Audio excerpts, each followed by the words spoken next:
이야기 시작 전 구독 눌러주시면 한 달 내에 큰 돈이 들어올 수 있게 기도 올려드릴게요. 사랑합니다. 구독자님, 자, 다들 자리에 앉아주겠니? 뒤에 있는 남학생들, 이제 그만 떠들고 자리에 앉아. 오늘이 마지막 날인데 종례는 제대로 하고 끝내야 하지 않겠니? 그래, 도윤이도 그만하고 앉으렴. 오늘 급식으로 나온 우유는 다들 마셨니? 아직 안 마신 사람이 있으면 지금 마셔두는 게 좋을 거야. 내가 하는 이야기가 조금 길어질 수도 있으니까 목이 마를지도 모르거든.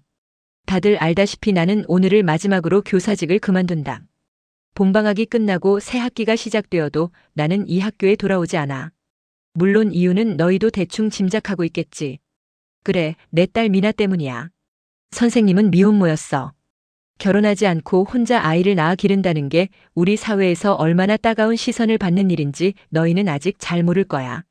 그래도 나는 미나가 있어서 행복했어. 아빠 없이 자라게 해서 미안했지만 그만큼 더 사랑을 줬고 미나도 참 밝고 예쁘게 자라줬지. 그런데 그 미나가 죽었어. 바로 이 학교 수영장에서. 경찰은 사고사라고 했어. 수영장 배수구 덮개가 열려 있었고 미나가 발을 헛디뎌 빠지는 바람에 익사했다고. 그래, 겉으로 보기엔 완벽한 사고였지. 하지만 나는 진실을 알고 있어. 미나는 사고로 죽은 게 아니야. 미나는 살해당했어. 놀라지 마라. 범인은 밖에서 들어온 흉악범이 아니야. 미나를 죽인 범인은 바로 이 3학년 4반 교실 안에 있어. 지금 내 눈앞에 앉아서 아무렇지도 않은 표정으로 나를 쳐다보고 있는 너희들 중에 범인이 있단다. 선생님, 농담이 너무 지나친 거 아니냐고. 태우야, 표정이 왜 그러니? 내가 지금 농담하는 것처럼 보이니? 아니, 나는 지금 아주 진지해. 그리고 오늘 내가 교단을 떠나면서 너희에게 마지막으로 해줄 수업은 바로 생명의 무게에 대한 이야기야. 너희는 아직 어려서 법의 보호를 받고 있지. 사람을 죽여도 형사 처벌을 받지 않는 촉법소년이라는 아주 든든한 방패 뒤에 숨어 있어. 그래서 나는 경찰에 신고하는 대신 나만의 방법으로 범인들에게 벌을 주기로 결심했어. 범인은 2명이야. 편의상 나는 그들을 범인 A와 범인 B라고 부를게. 너희도 누군지 금방 알게 될 거야. 범인 A는 아주 똑똑한 아이야. 전교 1등을 놓친 적이 없고 과학 경시 대회에서도 상을 휩쓸었지. 선생님들도 다들 천재라고 칭찬했어. 하지만 나는 알고 있었어. 어가 얼마나 잔인한 마음을 품고 있는지. 어는 동물을 죽이면서 쾌감을 느끼는 아이였어. 그리고 그 잔인함은 결국 내 딸 미나에게까지 향했지. 어는 자신이 발명한 전기 충격 지갑을 실험해보고 싶어 했어. 그 실험 대상이 바로 미나였던 거야. 미나에게 예쁜 토끼 인형을 주겠다고 유인해서 수영장으로 데려갔지. 그리고 미나가 그 인형을 집으려는 순간 전기 충격이 가해지도록 만들었어. 미나는 그 자리에서 기절했어. 그래, 어는 미나를 죽일 생각까지는 없었을지도 몰라. 그저 자신의 발명품이 제대로 작동하는지 확인하고 싶었을 뿐이겠지. 자신의 천재성을 증명하기 위해서 말이야. 그때 그 자리에 함께 있던 게 바로 범인 B야. B는 어와는 반대로 공부도 못하고 친구도 별로 없는 소심한 아이였어. 어는 B를 부하처럼 부려먹었지. B는 어가 시키는 대로 미나를 옮겼어. 그런데 말이야, 정말 끔찍한 건 그 다음이야. 어는 기절한 미나를 수영장에 던져서 사고사로 위장하자고 했어. B가 미나를 들어올렸을 때 미나는 잠깐 눈을 떴어. 아직 살아있었던 거야. B도 그걸 알았어. 미나가 엄마라고 작게 속삭이는 걸 들었으니까. 하지만 B는 멈추지 않았어. 오히려 겁에 질려서, 아니, 어쩌면 어에게 인정받고 싶어서 살아있는 미나를 그대로 물속으로 던져버렸어. 미나는 차가운 수영장 물속에서 허우적대다가 서서히 숨이 끊어졌어. 나는 경찰 조사 결과를 듣고 나서 어와 B를 따로 불러서 물어봤어. 왜 그랬냐고. 어는 이렇게 말하더구나. 장난이었어요. 그냥 고양이를 죽이는 거랑 뭐가 달라요? 그리고 B는 울면서 말했지. 저는 어가 시키는 대로 했을 뿐이에요. 저는 잘못 없어요. 그때 나는 깨달았어. 이 아이들에게는 죄책감이라는 게 없구나. 법이 아무리 엄격해도 반성하지 않는 인간에게는 아무런 소용이 없다는 걸 말이야. 그래서 나는 오늘 아침 너희가 마신 우유에 내 복수를 담았어. 선생님이 아까 우유 이야기를 꺼냈을 때 혹시 맛이 좀 이상하다고 느낀 사람 없었니? 평소보다 조금 비릿하다거나 쇠맛 같은 게 섞여 있다고 느낀 사람 말이야. 지금 표정이 굳어지는 걸 보니 짐작 가는 학생들이 몇몇 있나 보구나. 걱정하지 마. 상한 우유는 아니었으니까. 다만 아주 특별한 무언가가 섞여 있었을 뿐이야. 너희도 알다시피 선생님은 결혼을 약속한 사람이 있었어. 미나의 아빠는 아니야. 아주 성실하고 아이들을 사랑하는 훌륭한 분이었지. 그는 교육자로서의 신념이 강했고 방황하는 청소년들을 올바른 길로 인도하는 걸 평생의 업으로 삼았던 사람이야. 그런데 그 사람이 병에 걸렸어. 불치병이었지. 요즘 세상에 불치병이 어디 있냐고 하겠지만 사람들의 편견이 만들어낸 불치병이 있어. 바로 에이즈야. 인간 면역 결핍 바이러스, HIV 보균자가 된 거야. 그 사람은 자신의 병을 비관하지 않았어. 오히려 남은 생을 교육에 바치겠다고 다짐했지. 하지만 미나가 죽고 나서 모든 게 무너졌어. 사랑하는 내 딸이 그가 그토록 믿고 아꼈던 제자들 손에 살해당했다는 사실을 알게 되었을 때 그는 절망했어. 그리고 나에게 말했지. 범인들도 아직 어린아이다. 갱생할 기회를 줘야 한다고. 참으로 훌륭한 교육자지 않니? 자기 목숨보다 아이들의 미래를 먼저 걱정했으니까. 하지만 나는 달라. 나는 성인군자가 아니야. 내 딸을 죽인 살인마들이 법의 보호를 받으며 떵떵거리고 사는 꼴을 지켜볼 수가 없어. 갱생? 반성? 그건 살아있는 사람, 그것도 인간다운 마음을 가진 사람에게나 가능한 거야. 그래서 나는 그 사람의 피를 뽑았어. 병원에서 정기 검진을 받을 때 몰래 빼돌린 혈액이야. 물론 냉동 보관 처리를 해서 바이러스는 아주 생생하게 살아있었지. 오늘 급식 당번이 우유 상자를 교실로 가져오기 직전에 나는 양호실에서 주사기를 가져왔어. 그리고 그 피를 주사기에 담아 범인 어와 범인 B가 마실 우유팩에 주입했단다. 고무 마개 부분에 아주 얇은 바늘을 찔러 넣었기 때문에 겉으로는 티가 나지 않았을 거야. 하지만 너희가 빨대를 꽂고 쭉 들이켰을 때 그 피는 우유와 섞여 너희 몸속으로 들어갔어. 자, 이제 확인해 볼까? 다들 자신이 마신 우유팩을 뒤집어서 바닥을 봐주겠니? 범인 어와 B의 우유팩 바닥에는 내가 빨간색 유성 매직으로 작은 점을 찍어뒀어. 아주 작아서 자세히 보지 않으면 모를 거야. 어때? 찾았니? 지금 손을 떨고 있는 도윤이, 그리고 얼굴이 하얗게 질린 태우야. 너희 우유팩 바닥에 붉은 점이 있니? 축하한다. 너희는 방금 내 남편 될 사람의, 그리고 에이즈 환자의 혈액을 마신 거야. 소리 지르지 마. 토한다고 해결될 일이 아니야. 이미 위장으로 넘어간 지 한참 지났잖아. 그리고 너무 걱정할 필요는 없어. 에이즈 환자의 혈액을 마신다고 해서 100% 감염되는 건 아니거든. 의학적으로는 구강점막에 상처가 있거나 위궤양이 있지 않은 이상 감염 확률은 매우 낮다고 해. 하지만 매우 낮다는 게 0%라는 뜻은 아니지. 게다가 너희들 요즘 피곤해서 입안이 헐거나 잇몸에서 피가 나지는 않았니? 만약 그랬다면 바이러스가 침투하기 딱 좋은 환경이었을 텐데 말이야. 이제부터 너희에게는 잠복기라는 시간이 주어질 거야. 짧게는 몇 개월, 길게는 몇 년이 될 수도 있어. 당장 병원에 가서 검사를 받아도 결과는 나오지 않아. 항체가 형성되기까지 시간이 걸리거든. 그러니까 봄방학 동안, 그리고 앞으로 학교를 다니는 동안 너희는 매일매일 공포에 떨어야 할 거야. 감기 기운만 있어도 혹시 발병한 건가? 하고 의심하게 되겠지. 친구들이랑 밥을 먹을 때도, 가족들과 수건을 같이 쓸 때도 혹시 나 때문에 옮지는 않을까 걱정해야 할 거야. 그게 바로 내가 너희에게 주는 벌이야. 죽음의 공포를 곁에 두고 사는 것. 생명이란 게 얼마나 무겁고 소중한 건지 뼈저리게 느끼는 것. 너희가 뺏어간 내 딸 미나의 생명, 그리고 너희가 짓밟은 내 남편의 숭고한 뜻을 매일 밤 떠올리며 기도하렴. 제발 병에 걸리지 않게 해달라고 말이야. 나는 이걸로 교사로서의 마지막 책임을 다했다고 생각한다. 살인을 저질러도 솜방망이 처벌을 받는 너희에게 생명의 소중함을 가르쳐주는 것만큼 훌륭한 교육이 어디 있겠니? 너희가 갱생할지 아니면 공포에 미쳐버릴지는 전적으로 너희에게 달렸어. 아, 그리고 이건 팁인데 너무 스트레스 받지 마. 면역력이 떨어지면 발병 확률이 높아지니까. 잘 먹고 잘 자고 건강하게 지내렴. 그래야 더 오랫동안 그 공포를 즐길 수 있을 테니까. 자, 종이 울렸네. 오늘 수업은 여기까지야. 그리고 내 교사 생활도 여기까지고. 봄방학 잘 보내렴. 나는 너희가 아주 건강하게 혹은 아주 고통스럽게 자라는 모습을 멀리서 지켜볼 거야. 안녕. 선생님이 뒷문을 열고 나가는 순간 교실에는 정적만이 감돌았어. 다들 숨 쉬는 법이라도 잊어버린 것 같았지.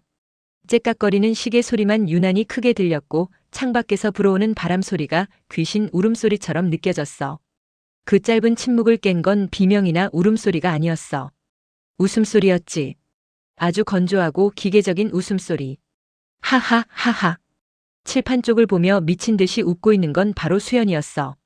선생님이 말한 범인 A. 전교 1등, 천재 발명가, 그리고 살인자. 녀석은 자신의 책상 위에 놓인 빈 우유팩을 손으로 꽉 쥐어 찌그러뜨리더니 칠판을 향해 집어 던졌어. 거짓말이야. 다 거짓말이라고. 에이즈피? 웃기지 마.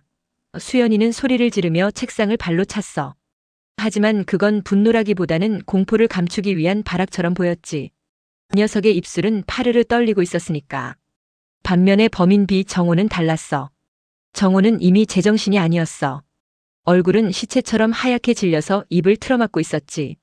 그러다 갑자기 의자를 박차고 일어나 뒷문으로 뛰쳐나갔어. 복도 끝 화장실 쪽에서 우에액 하고 토하는 소리가 들려왔어.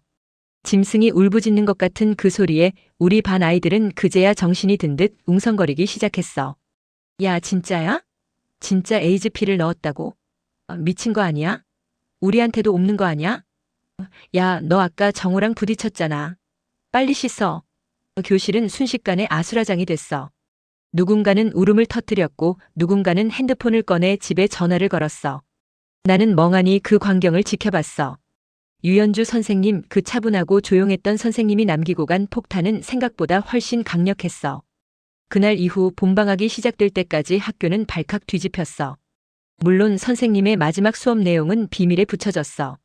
아무도 부모님이나 다른 선생님께 말하지 않았거든. 왜냐고? 무서웠으니까. 만약 우리가 에이즈 환자의 피가 든 우유를 마셨다는 사실이 알려지면 우리는 격리될지도 몰라. 에이즈 반이라고 손가락질 받겠지. 그리고 무엇보다 수연이와 정호가 살인자라는 걸 알리게 되면 우리도 공범 취급을 당하거나 도복을 당할까다 두려웠던 거야. 침묵의 카르텔, 그 역겨운 단합이 우리 반을 감쌌어. 하지만 공포는 전염병처럼 퍼져나갔어. 아이들은 수연이와 정호 근처에는 얼씬도 하지 않았어. 수연이가 지나가면 모세의 기적처럼 길이 갈라졌고 정호의 책상은 쓰레기장처럼 변해갔지. 정호는 결국 학교에 나오지 않았어. 봄방학 보충 수업 내내 정호의 자리는 비어 있었지. 하지만 수연이는 매일 학교에 나왔어. 아무 일도 없었다는 듯이 여전히 고개를 뻣뻣하게 들고 말이야. 녀석은 쉬는 시간마다 도서관에서 의학 서적을 뒤적거렸어. 아마 HIV 바이러스의 생존 확률이나 감염 경로를 찾아보는 거겠지. 겉으로는 센 척했지만 녀석도 죽음이 두려웠던 거야. 나는 그 모습을 보며 생각했어. 선생님의 복수는 이제 막 시작된 거라고. 그리고 이 교실은 더 이상 배움의 터전이 아니라 서로가 서로를 감시하고 혐오하는 지옥이 되어가고 있다고 말이야. 새 학기가 시작되었어. 벚꽃이 흐드러지게 피었지만 3학년 4반 교실에는 여전히 겨울바람이 불고 있었지. 담임 선생님이 바뀌었어. 열혈 교사라는 별명을 가진 김 선생이었는데 유연주 선생님과는 정반대였어. 목소리는 크고 제스처는 과장되고 무엇보다 눈치가 없었어. 자, 여러분. 비 온 뒤에 땅이 굳는다고 하죠? 지난 일은 다 잊고 으쌰으쌰 해봅시다. 우리 반의 모토는 사랑과 우정입니다. 김 선생이 칠판에 큼지막하게 사랑이라고 썼을 때 뒤에 앉은 아이들 몇몇이 킥킥거리며 웃었어. 그 웃음의 의미를 김 선생은 꿈에도 몰랐겠지. 정호는 여전히 학교에 나오지 않았어. 등교 거부. 김 선생은 매일 정호네 집에 찾아가서 설득하겠다고 난리였지만 우리 모두는 정호가 다시는 학교에 오지 못할 거라는 걸 알고 있었어. 공포에 질려 방구석에 처박혀 있을 테니까. 문제는 수연이었어. 수연이는 새학기 첫날부터 아주 당당하게 등교했어. 교복은 단정했고 머리도 깔끔하게 빗어넘겼지. 마치 아무 죄도 없는 모범생처럼. 그 뻔뻔한 태도가 아이들의 분노 스위치를 켰어. 살인자 주제의 학교를 나와? 단톡방에 누군가 올린 메시지를 시작으로 정의의 사냥이 시작됐어. 우리는 그걸 바이러스 퇴치 게임이라고 불렀어. 룰은 간단해. 수연이를 투명인간 취급하는 것. 그리고 수연이가 만진 물건은 더러우니까 즉시 소독하거나 버리는 것. 누군가 수연이 책상에 우유를 쏟았어. 실수인 척했지만 다들 알고 있었지. 그리고 칠판 지우개 털기 당번은 매일 수연이 몫이 되었어. 하얀 분필 가루를 뒤집어 쓴 수연이의 모습은 마치 유령 같았어. 하지만 진짜 무서운 건 제재 포인트 시스템이었어. 익명 게시판에 수연이를 괴롭힌 인증샷을 올리면 점수를 매겨주는 거야. 수연이 체육복을 찢어놓으면 10점, 수연이 급식 식판을 엎으면 30점, 뭐 이런 식이었지. 아이들은 마치 게임 퀘스트를 깨듯이 수연이를 괴롭혔어. 나는 정의를 실현하는 거야. 저놈은 살인자니까 이 정도는 당해도 싸. 아이들은 그렇게 자기 최면을 걸며 잔인함을 정당화했어. 어느 날 청소 시간이었어. 한 남학생이 대걸레로 수연이의 신발을 닦는 척하며 더러운 물을 잔뜩 묻혔어. 어이쿠 미안. 바닥이 너무 더러워서 내 신발인 줄 몰랐네. 아이들이 와하 웃음을 터뜨렸어. 수연이는 젖은 신발을 내려다보다가 천천히 고개를 들었어. 그 눈빛. 나는 그 눈빛을 잊을 수가 없어. 분노도 슬픔도 아니었어. 그건 마치 실험용 쥐를 내려다보는 과학자의 눈빛 같았어. 경멸. 그래, 수연이는 우리를 경멸하고 있었어. 너희 같은 멍청이들이 뭘 알아? 라고 말하는 듯한 그 오만한 눈빛. 그 순간 나는 소름이 돋았어. 우리가 괴롭히고 있는 건 약자가 아니야. 저 녀석은 괴물이야. 그리고 그 괴물을 자극해서 깨우고 있는 건 바로 우리들이라는 생각이 들었어. 김 선생이 교실에 들어오자 아이들은 순식간에 천사 같은 표정으로 바뀌었어. 선생님, 수연이가 실수로 물을 엎질러서 우리가 닦아주고 있었어요. 반장이었던 나는 아무 말도 하지 못했어. 나도 공범이었으니까. 침묵이라는 이름의 공범. 한 달이 지났어요. 정호의 방은 이제 사람이 사는 곳이라고 볼 수 없어요. 쓰레기장, 아니 무덤 같아요. 정호는 목욕을 거부하고 있어요. 처음에는 단순히 씻기 싫어하는 줄 알았는데 그게 아니었어요. 씻으면 안 돼. 바이러스가 물을 타고 퍼질 거야. 하수구로 흘러가면 온 세상이 감염돼. 정호는 자신이 걸어다니는 생화학 무기라도 된 것처럼 행동해요. 머리카락은 떡이 져서 뭉쳤고 손톱은 길게 자라 때가 새카맣게 꼈어요. 몸에서는 시큼하고 역한 냄새가 진동을 해서 거실까지 퍼져나와요. 그런데도 정호는 방문 틈을 청테이프로 막아버렸어요. 공기도 통하지 않게 말이죠. 그런데 이상한 건 그렇게 더러운 몸을 하고서 주변 물건은 병적으로 닦아댄다는 거예요. 물티슈와 알코올솜을 사달라고 소리를 질러서 문 앞에 놔두면 문을 살짝 열고 낚아채듯 가져가요. 그리고 하루 종일 방 안에서 박박 닦는 소리만 들려요. 책상, 침대, 문손잡이, 바닥. 자신의 몸에서 나온 바이러스가 묻었다고 생각하는 걸까요? 더러운 몸으로 깨끗한 공간을 만들려고 발버둥 치는 그 모순이 나를 미치게 해요. 그 와중에 그 눈치 없는 김 선생이라는 작자는 매일같이 찾아와요. 정호야. 선생님 왔다. 얼굴 좀 보자. 대문을 두드리고 초인종을 눌러대는 통에 정호의 발작은 더 심해졌어요. 어제는 김 선생이 베란다 창문을 통해서 정호 방을 들여다보려고 했나 봐요. 정호가 창문을 깨부수고 소리를 질렀어요. 꺼져. 오지 마. 나한테 닿으면 다 죽어. 깨진 유리 조각에 손을 베었는지 피가 뚝뚝 떨어지는데도 아픈 줄도 모르고 날뛰더군요. 그 피를 본 순간 정호는 기절할 듯이 숨을 헐떡였어요. 피. 내 피. 독이야. 으악. 나는 김 선생 멱살을 잡고 쫓아냈어요. 당신 때문에 애가 죽게 생겼어. 다시는 오지 마.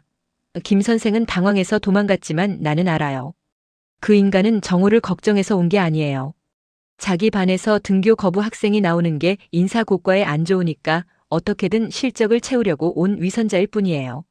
정호가 진정된 후 나는 구급 상자를 들고 방으로 들어가려 했어요. 하지만 정호는 울부짖으며 내게 물건을 던졌어요.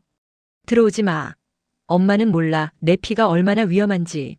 내가 엄마를 죽일 수도 있다고. 그 순간 나는 억장이 무너지는 것 같았지만 동시에 묘한 감동을 느꼈어요. 아, 우리 정호는 이렇게 극한 상황에서도 엄마를 걱정하고 있구나. 자기가 죽어가는 와중에도 엄마한테 병을 옮길까봐 저러는구나. 역시 내 아들은 착해요. 너무 착해서 탈이에요. 그래서 결심했어요. 내가 정호를 지켜줘야 해. 더 완벽하게, 더 철저하게. 정호가 원한다면 이 집을 요새로 만들어서라도 외부의 침입을 막을 거예요. 그게 김 선생이든 경찰이든 아니면 유연주의 망령이든. 나는 마트에 가서 비닐과 테이프를 잔뜩 사왔어요. 정호 방뿐만 아니라 온 집안을 밀봉할 생각이에요. 바이러스가 밖으로 나가지 못하게, 그리고 밖에 더러운 것들이 안으로 들어오지 못하게. 우리는 이 안에서 안전할 거예요. 영원히. 사람들은 나를 천재라고 부른다. 3살 때 한글을 뗐고 초등학교 때는 중학 수학을 마스터했다. 각종 과학 발명 대회를 휩쓸었을 때 어른들은 내 머리를 쓰다듬으며 칭찬했다. 어머, 수연이는 정말 똑똑하구나. 커서 훌륭한 과학자가 되겠어. 하지만 그들의 칭찬은 껍데기에 불과하다. 그들은 내 발명품이 얼마나 대단한지 이해하지 못한다. 그저 상장과 트로피, 영재라는 타이틀에만 관심이 있을 뿐이다. 하지만 단 한 사람, 나의 어머니만은 달랐다. 그녀는 진짜 천재였다. 공학 박사였던 어머니는 내 발명품을 볼 때마다 눈을 반짝이며 원리를 물어보셨다. 수연아, 이 회로는 어떻게 연결한 거야? 정말 기발한데? 어머니와의 대화는 언제나 즐거웠다. 그녀는 나의 스승이자 동료이자 유일한 이해자였다. 그러나 그 행복은 오래가지 않았다. 어머니는 아버지를 떠났다. 평범하고 지루한 회사원인 아버지는 어머니의 비상함을 감당하지 못했다. 어머니는 자신의 연구와 꿈을 위해 떠났고 나는 아버지라는 짐덩이와 함께 남겨졌다. 아버지는 재혼했다. 새어머니라는 여자는 멍청하고 교양이라고는 없는 사람이었다. 그녀가 내 방에 들어와서 먼지를 턴답시고 내 소중한 설계도들을 건드렸을 때 나는 사리를 느꼈다. 그리고 얼마 뒤 그녀는 임신했다. 뱃속의 그 핏덩이. 나의 유일한 안식처를 침범하려는 또 다른 짐덩이. 나는 어머니가 보고 싶었다. 내가 더 대단한 발명품을 만들면 뉴스에 나올 만큼 엄청난 일을 저지르면 어머니가 나를 보러 오지 않을까? 내가 이렇게 훌륭하게 자랐다는 걸 알면 다시 나를 데려가지 않을까? 그래서 나는 연구를 시작했다. 전기 충격 지갑, 도청 장치, 동물 해부. 하지만 그걸로는 부족했다. 세상의 이목을 끌기 위해서는 더 자극적이고 충격적인 무언가가 필요했다. 그때 눈에 들어온 게 유연주 선생의 딸 미나였다. 선생이 학교에 데려온 그 꼬맹이는 멍청하게 웃으며 돌아다녔다. 나는 그 아이를 실험체로 쓰기로 결심했다. 생명의 무게. 웃기는 소리다. 인간은 그저 단백질 덩어리와 전기 신호의 결합체일 뿐이다. 스위치를 끄면 작동을 멈추는 기계와 다를 바 없다. 나는 미나를 죽일 생각은 없었다. 그저 내 발명품인 전기 충격 지갑의 위력을 테스트하고 싶었을 뿐이다.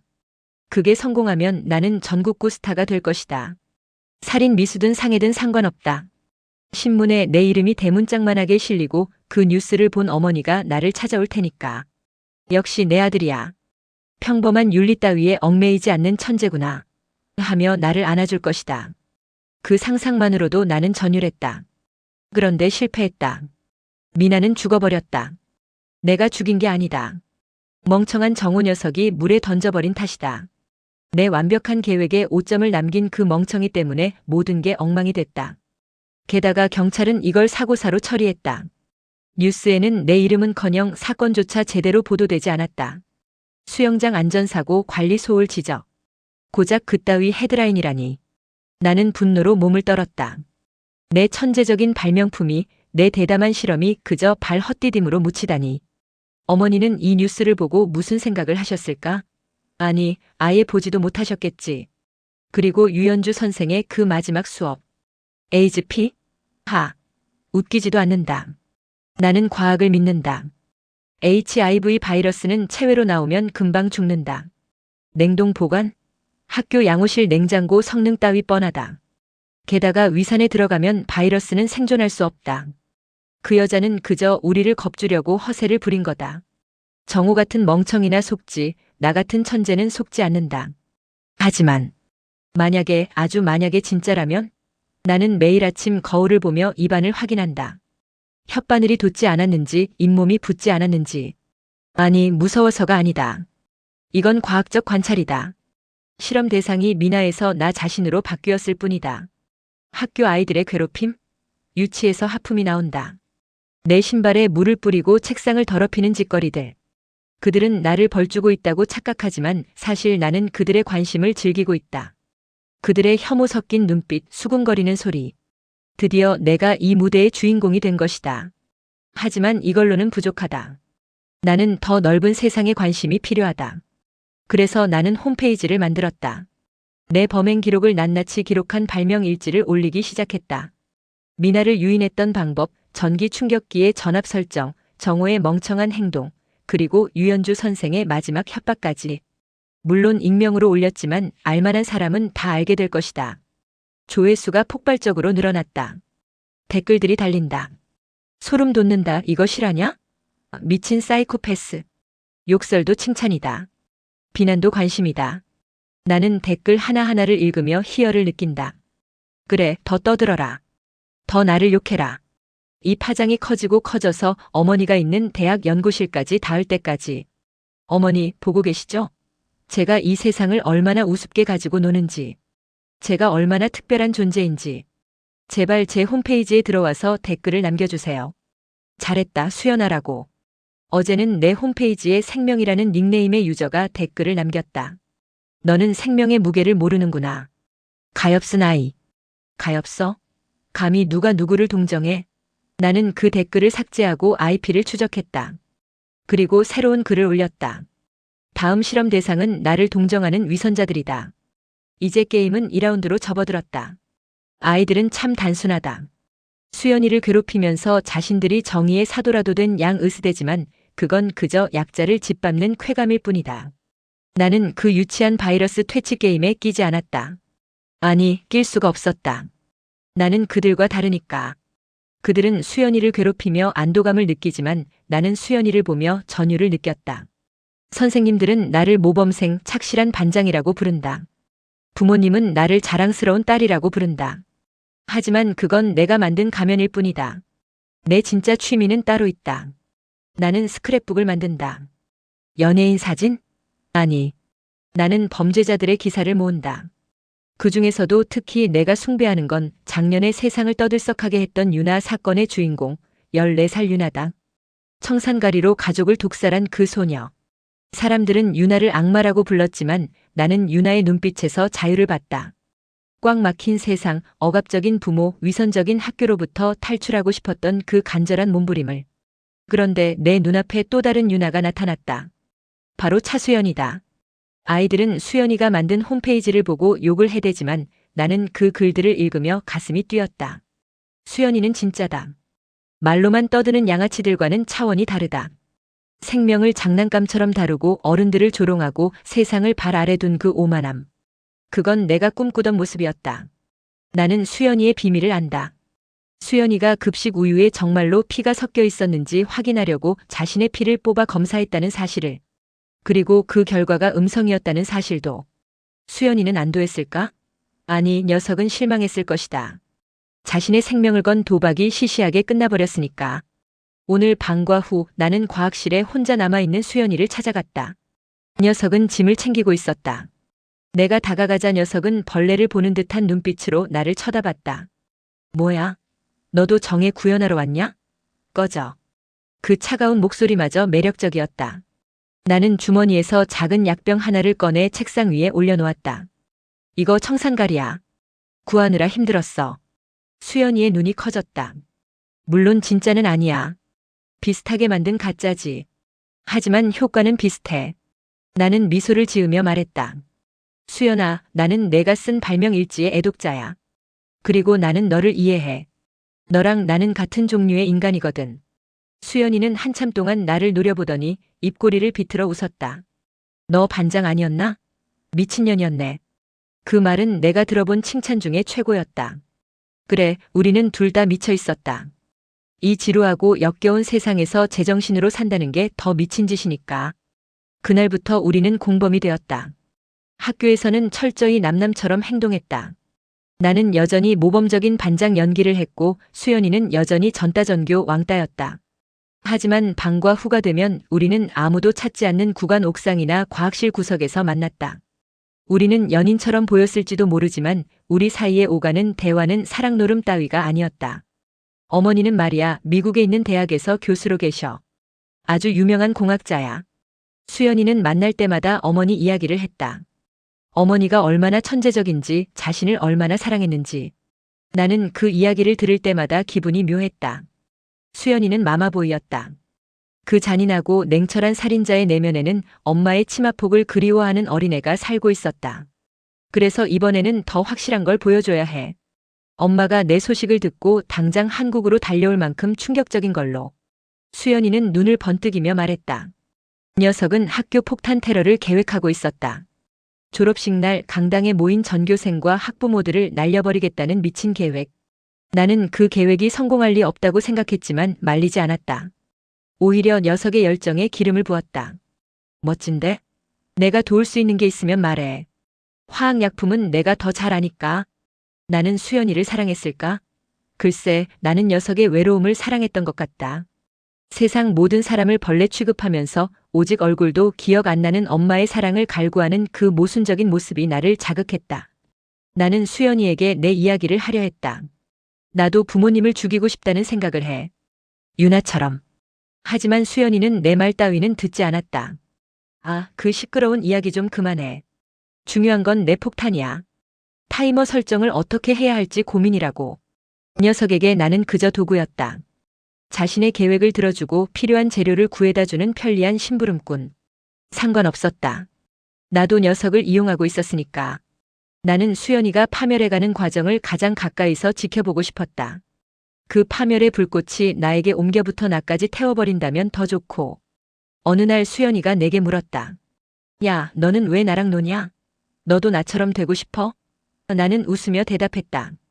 아니, 나는 너를 지켜보는 게 좋아.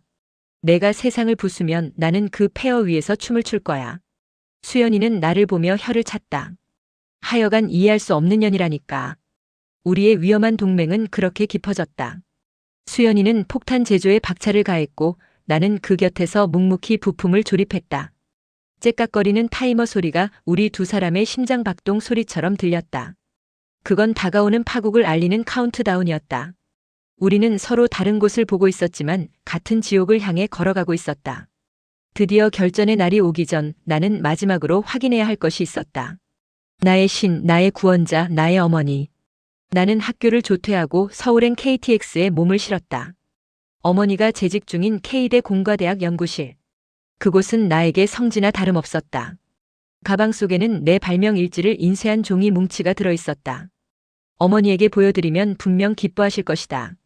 세상에 내가 이토록 치밀한 계획을 세웠다니. 역시 내 유전자를 물려받았구나. 그렇게 말씀하시며 나를 연구실 안으로 이끄는 상상을 하며 나는 벅찬 가슴을 진정시켰다. 대학교 캠퍼스는 활기로 넘쳤다. 멍청한 대학생들이 잔디밭에 앉아 술을 마시고 히히덕거리고 있었다. 나는 그들을 경멸 어린 시선으로 내려다보며 공학관으로 향했다.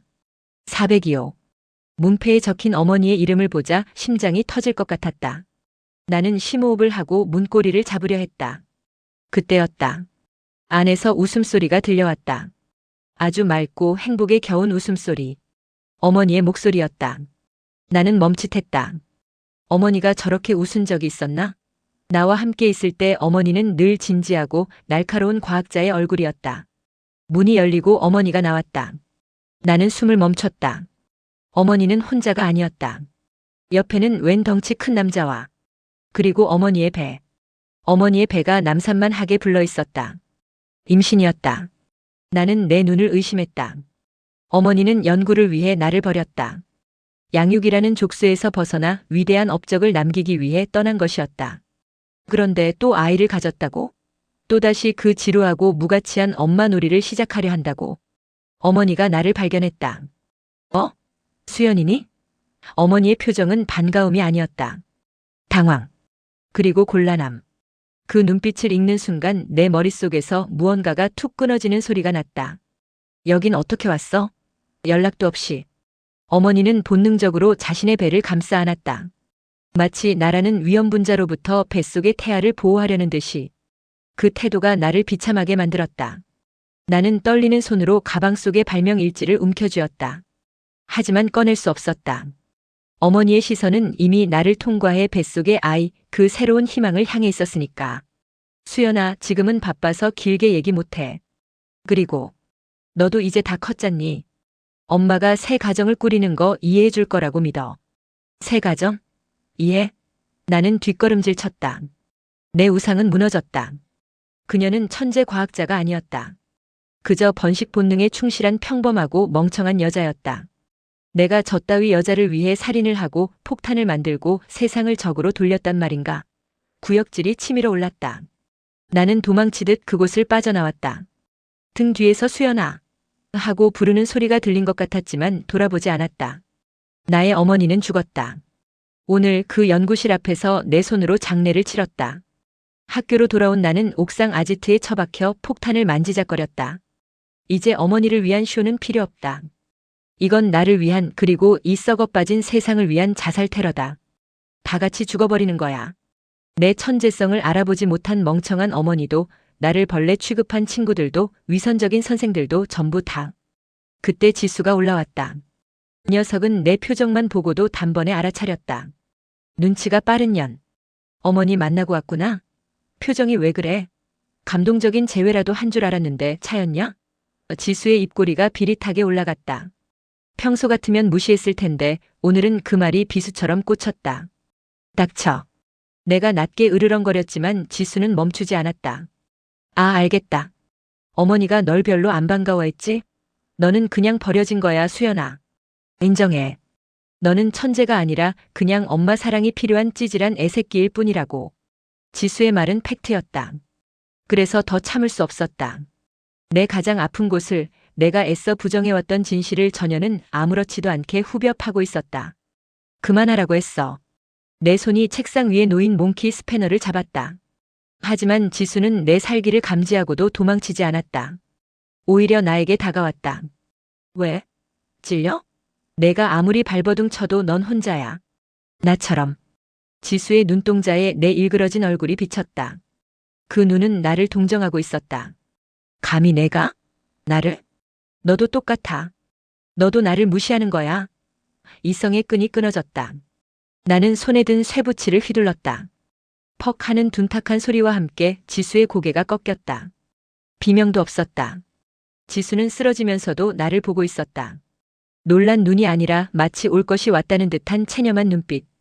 바닥으로 붉은 피가 퍼져나갔다. 아까 연구실 앞에서 어머니를 보며 느꼈던 그 붉은 분노가 지금 내 눈앞에서 진짜 붉은 액체가 되어 흐르고 있었다. 나는 거친 숨을 몰아쉬며 지수를 내려다봤다. 움직이지 않는다. 숨소리도 들리지 않는다. 죽었다. 나의 공범, 나의 유일한 이해자, 그리고 나를 조롱했던 유일한 인간. 기분이 묘했다. 슬프지는 않았다. 오히려 홀가분했다. 이제 진짜 혼자가 되었다. 나를 묶고 있던 모든 관계가 끊어졌다. 어머니도 친구도 연인 비슷한 무언가였던 지수도. 나는 피 묻은 손으로 폭탄의 타이머를 설정했다. 졸업식까지 남은 시간은 3일. 이제 망설임은 없다. 나는 지수의 시체를 구석에 있는 낡은 캐비닛 안에 구겨 넣었다. 잘 가, 지수야. 내가 원하던 대로 폐허 위에서 춤추게 해줄게. 지옥에서 보자. 나는 피 묻은 손을 씻지 않고 그대로 교실로 내려갔다. 아이들은 여전히 시끄럽게 떠들고 있었다. 너희들의 그 웃음소리가 비명으로 바뀔 날이 머지않았다. 반장 지수가 학교에 나오지 않은 지 이틀이 지났다. 교실 분위기가 어수선하다. 담임 김 선생은 아침 조회 시간에 침통한 표정으로 말했다. 혹시 지수랑 마지막으로 연락한 사람 있니? 지수가 가출한 것 같다. 부모님이 많이 걱정하고 계셔. 가출이라. 하긴 평소 모범생이었던 지수가 갑자기 사라졌으니 다들 일탈이나 가출 쪽으로 생각하는 모양이다. 아무도 모를 것이다. 지수가 지금 이 학교 옥상, 낡은 청소 도구함 속에 구겨져서 차갑게 식어 있다는 것을. 경찰이 학교에 다녀갔다. 나한테도 물어보더군. 수연군, 지수 학생이랑 친하게 지냈다는 이야기가 있던데 혹시 아는 거 없니? 형사의 눈빛이 매서웠지만 나는 완벽하게 연기했다. 겁먹은 표정, 떨리는 목소리.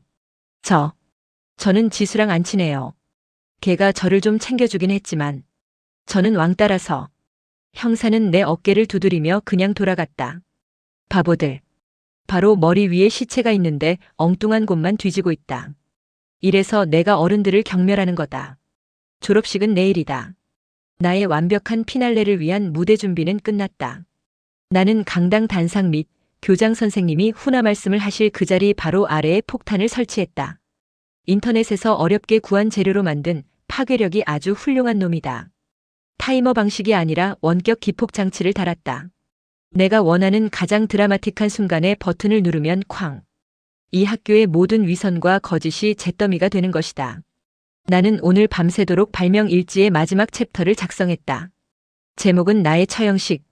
세상 사람들은 나를 미친 살인마라고 욕하겠지. 하지만 상관없다. 이 사건은 역사에 남을 것이다. 그리고 어머니, 당신도 뉴스를 보게 될 거야. 당신이 버린 아들이 얼마나 위대하고 파괴적인 존재가 되었는지. 당신이 사랑하는 그 공학이라는 지식으로 내가 무엇을 만들어냈는지 똑똑히 지켜봐. 잠이 오지 않는다. 심장이 너무 빠르게 뛴다. 두려움 때문이 아니다. 이건 흥분이다. 내일이면 모든 게 끝난다. 지수야, 너도 거기서 보고 있지? 내가 말한 페어 위의 춤, 내가 내일 아주 화려하게 춰줄게. 교실 창밖으로 보이는 보름달이 유난히 붓다. 마치 내일 흘러내릴 피를 예고하는 것처럼. 이제 10시간 남았다. 나의 복수, 나의 증명, 그리고 나의 죽음까지. 드디어 졸업식 당일이다.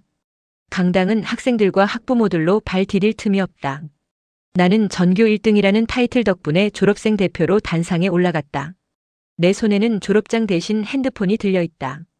화면에는 기폭장치 앱이 켜져 있다. 교장 선생님의 지루한 축사가 끝나고 내 차례가 되었다. 나는 마이크 앞에 섰다. 수백 개의 눈동자가 나를 바라보고 있다. 저들은 모른다. 자신들의 목숨이 내 손가락 하나에 달려있다는 것을. 존경하는 선생님 그리고 학부모 여러분. 나는 준비한 원고를 읽는 척하며 핸드폰 화면을 응시했다. 심장이 터질 것 같다. 어머니, 보고 계시죠? 이게 제 마지막 선물입니다. 이 학교는 저에게 많은 것을 가르쳐 주었습니다. 생명의 무게 따위는 없다는 것을요. 나는 말을 멈추고 웃었다. 그리고 소리쳤다. 다 같이 죽어버려. 나는 버튼을 눌렀다. 정적. 아무 일도 일어나지 않았다. 폭발음도 비명도 불길도 없었다. 뭐지? 왜 안 터지는 거지? 나는 미친 듯이 버튼을 다시 눌렀다. 클릭, 클릭, 클릭. 하지만 핸드폰 화면에는 신호 없음이라는 메시지만 떴다. 고장인가? 배터리가 나갔나? 아니, 그럴 리 없어. 어제까지 완벽하게 테스트했는데 당황해서 식은땀이 흘렀다. 강당 안의 사람들은 내가 실수한 줄 알고 웅성거리고 있었다. 그때였다. 내 주머니 속에 있던 또 다른 핸드폰이 울렸다. 내 번호를 아는 사람은 아무도 없는데 나는 떨리는 손으로 전화를 받았다. 여보세요? 수연아, 졸업 축하해. 익숙한 목소리. 등골이 오싹해지는 차분하고 건조한 목소리. 유연주 선생님이었다. 선생님? 선생님이 왜? 놀랐니? 버튼을 눌렀는데 폭탄이 안 터져서? 당연하지. 내가 치웠으니까. 뭐라고요? 당신이 그걸 어떻게? 내가 그 폭탄을 만드는 동안 나도 놀고 있었던 건 아니거든. 내 홈페이지 발명일지 잘 봤다. 꽤 상세하게 적어놨더구나. 덕분에 폭탄이 어디 있는지 어떻게 해체하는지 쉽게 알 수 있었어. 나는 다리에 힘이 풀려 주저앉았다. 내 완벽한 계획이 내 마지막 복수가 물거품이 되었다. 당신, 내 계획을 망쳤어. 죽여버릴 거야. 수화기 너머로 선생님의 낮은 웃음소리가 들려왔다. 아니, 수연아. 나는 내 계획을 망친 게 아니야. 오히려 도와준 거야. 도와줘? 무슨 개소리야. 내가 정말 원했던 건 학교를 날려버리는 게 아니잖아. 너의 그 대단한 발명품으로 어머니에게 인정받는 거였지. 어머니가 너를 봐주길 원했잖아. 불길한 예감이 들었다. 그래서 내가 그 폭탄을 옮겨줬어. 내가 그토록 그리워하는 어머니 곁으로. 뭐? 오늘 내 어머니가 대학 연구실에서 학회 회의가 있다고 하더구나. 내 동생을 임신한 몸으로 참 열심이지. 그래서 내가 오늘 아침 일찍 내가 만든 그 훌륭한 폭탄을 선물 포장해서 퀵서비스로 보냈단다. 수취인은 당연히 내 어머니고 내 머릿속이 하얗게 변했다. 거짓말. 거짓말이야. 거짓말 같니? 지금 시간을 봐. 내가 방금 버튼을 눌렀지? 그 기폭 신호는 여기 강당이 아니라 지금쯤 내 어머니의 연구실 책상 위에 있는 폭탄으로 전송되었을 거야. 콱광. 하고 말이야. 아, 안 돼. 으악. 나는 비명을 지르며 강당 바닥을 굴렀다. 하지만 선생님의 목소리는 잔인하게 이어졌다. 축하한다, 수연아. 드디어 해냈구나. 내 손으로 어머니를 죽였어. 이제 어머니는 영원히 너를 잊지 못할 거야. 이게 내가 원하던 관심 아니니? 전화는 끊어졌다. 뚜마이너스 뚜마이너스 뚜마이너스. 그 건조한 신호음이 내 뇌를 난도질했다. 아니야. 그럴 리 없어. 그 여자가 거짓말을 한 거야. 나를 겁주려고. 내 멘탈을 흔들려고 쇼를 하는 거야. 나는 떨리는 손으로 바닥에 떨어진 마이크를 잡고 소리쳤다. 거짓말이야. 다 쇼라고. 안 터졌잖아. 아무 소리도 안 들렸잖아. 하지만 목소리가 나오지 않았다. 쇳소리만 슉슉거렸다. 강당 안의 사람들은 나를 미친놈 보듯 쳐다보고 있었다. 김 선생이 단상 위로 뛰어 올라와 내 팔을 낚아챘다. 차수연, 너 이 자식 미쳤어? 이게 무슨 짓이야? 그때였다. 누군가 강당 뒤쪽에서 비명을 질렀다. 뉴스 좀 봐요. 속보 떴어. 강당 벽면에 설치된 대형 스크린으로 누군가 뉴스 채널을 연결했다. 화면 하단에 붉은색 자막이 긴급하게 흐르고 있었다. 속보 서울 K대학교 공학관 연구실 대형 폭발 사고 발생. 사망 1명, 중상 2명. 건물 일부 붕괴. 앵커의 다급한 목소리가 강당을 울렸다. 방금 전 K대학교 공학관 402호 연구실에서 원인 불명의 폭발물이 터졌습니다. 현장에 있던 유모 교수가 그 자리에서 사망하고 402호 유 교수 어머니 내 입에서 짐승의 울음소리가 터져나왔다. 정말로 터졌다. 내가 만든 그 아름다운 기폭 장치가, 내가 설계한 그 완벽한 회로가 내 어머니의 몸을 산산조각 냈다. 내가 눌렀다. 방금 전 그 버튼을. 어머니를 죽여달라고 빈 것이나 다름없는 그 저주의 버튼을 내 손가락으로 눌렀다. 선생님들의 손이 나를 억누르고 경찰들이 달려들어 내 손목에 수갑을 채웠다. 차가운 금속의 감촉. 플래시가 터졌다. 펑. 기자들이 들이닥쳤다. 그토록 원하던 스포트라이트였다. 세상의 관심 유명세 헤드라인. 그래, 나는 이제 유명해질 것이다. 천재 발명가로? 아니, 자기 친어머니를 폭사시킨 희대의 페류나로. 뱃속의 동생까지 죽인 살인마로. 끌려가는 내 눈앞에 어머니의 환영이 보였다.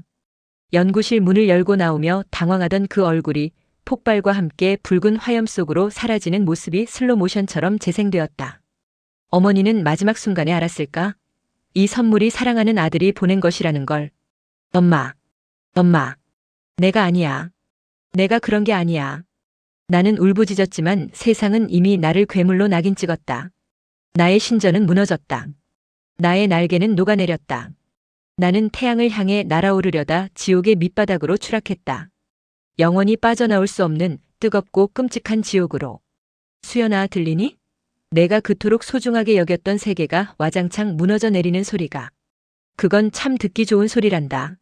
나는 지금 학교에서 멀리 떨어진 어느 카페에 앉아 뉴스를 보고 있어. 화면 가득 내 얼굴이 나오더구나. 천재 소년의 비극, 존속 살해의 충격.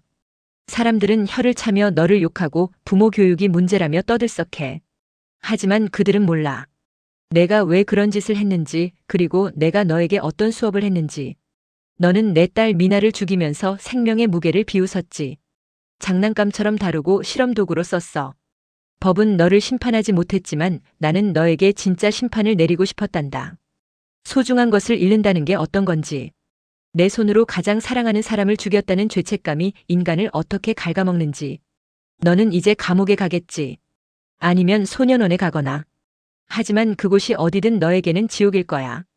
눈을 감으면 어머니의 마지막 비명소리가 들리고 밥을 먹으면 피냄새가 나고 잠을 자면 불길에 휩싸인 어머니가 꿈에 나타날 테니까. 내가 정말 폭탄을 옮겼을까? 택배기사를 불러서 내가 만든 그 위험한 물건을 연구실로 보냈을까? 글쎄. 그건 영원한 비밀로 남겨두자. 중요한 건 내가 믿었다는 사실이야. 내가 버튼을 눌렀고 그 결과 어머니가 죽었다고 믿는 그 마음. 그 믿음이 너를 평생 가두는 감옥이 될 거야. 혹시 아니? 내가 진심으로 뉘우치고 죄책감에 몸부림치며 눈물 흘리는 날이 올지. 만약 그런 날이 온다면 그건 내가 다시 인간으로 태어나는 첫걸음이 되겠지. 생명의 무게를 깨닫고 죽은 이들에게 사죄하는 그 순간이 진정한 갱생의 시작일 거야. 그래, 수연아. 여기부터가 너의 갱생의 첫걸음이란다. 부디 그 지옥 속에서 오래오래 살아남아라. 죽고 싶어도 죽지 말고 미치고 싶어도 미치지 말고 매일매일 그 고통을 곱씹으며 살아가렴. 농담이야. 전화가 끊기는 소리 대신 탁-하고 책을 덮는 소리. 안녕. 계절이 4번 바뀌고 다시 봄이 왔다.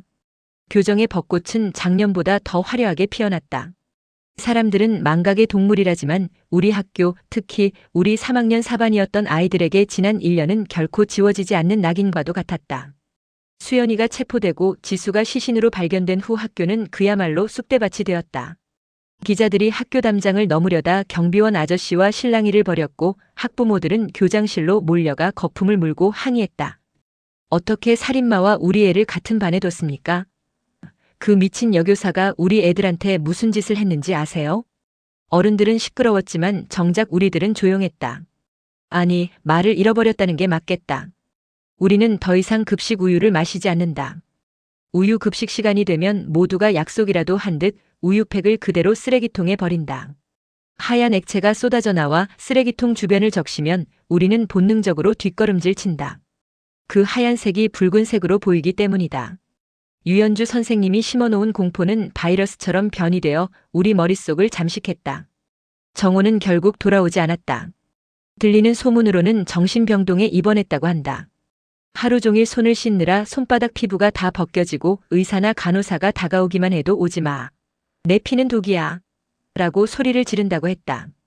어머니가 찾아가도 면회를 거부한다고 했다. 정호는 스스로를 세상과 격리시킨 채 자신만의 무균실에서 서서히 말라 죽어가고 있는 것이다. 그게 선생님이 말한 갱생일까? 아니면 영원한 형벌일까? 우리는 흩어졌다. 고등학교 진학을 핑계로 다들 멀리 도망쳤다. 길에서 우연히 옛 반 친구를 만나도 우리는 모른 척 지나간다. 눈이 마주치는 순간 그 끔찍했던 교실의 공기, 피 비린내, 그리고 우리가 수연이를 괴롭히며 즐거워했던 그 추악한 기억이 되살아나기 때문이다. 우리는 피해자였을까 아니면 방관자라는 이름의 가해자였을까? 가끔 꿈을 꾼다. 텅 빈 교실에 유연주 선생님이 서 있는 꿈. 선생님은 칠판에 생명이라는 두 글자를 쓰고 우리를 돌아본다. 표정은 온화하지만 눈은 웃고 있지 않다. 너희는 잘 살고 있니? 생명의 무게를 느끼며 살고 있니? 라고 묻는다. 잠에서 깨면 식은땀이 흐른다. 우리는 살아남았다. 하지만 과연 잘 살고 있는 걸까? 우리는 어른이 되어서도 이 기억에서 자유로울 수 없을 것이다.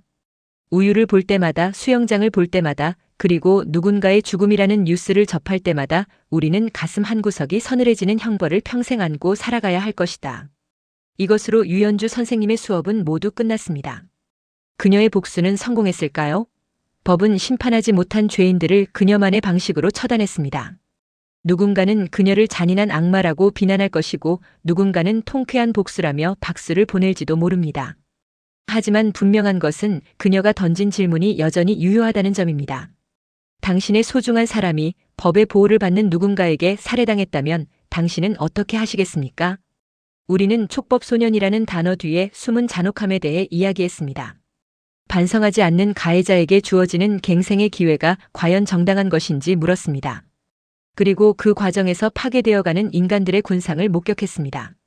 수연이의 오만함, 정호의 유약함, 지수의 비뚤어진 동경, 그리고 유연주의 차가운 분노까지.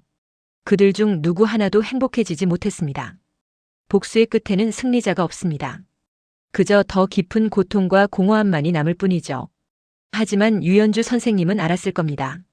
그럼에도 불구하고 누군가는 회초리를 들어야 한다는 것을, 생명의 무게를 가볍게 여긴 대가가 얼마나 무거운지 가르쳐야 한다는 것을 말입니다. 그녀는 자신의 인생을 송두리째 던져 그 가르침을 완성했습니다. 이제 판단은 여러분의 몫입니다. 이 이야기가 단순한 허구의 스릴러로 남을지 아니면 우리 사회의 어두운 단면을 비추는 거울이 될지는 여러분이 무엇을 느꼈는지에 달려 있습니다. 오늘 밤 잠들기 전에 한번 생각해 보십시오. 나는 누군가에게 씻을 수 없는 상처를 준 적은 없는지, 그리고 내 생명은, 타인의 생명은 얼마나 무거운 것인지. 지금까지 오디오 드라마 고백이었습니다. 긴 시간 동안 이 불편하고도 서늘한 진실의 목소리에 귀 기울여 주셔서 감사합니다. 부디 오늘은 악몽 꾸지 마시고 편안한 밤 보내시길 바랍니다.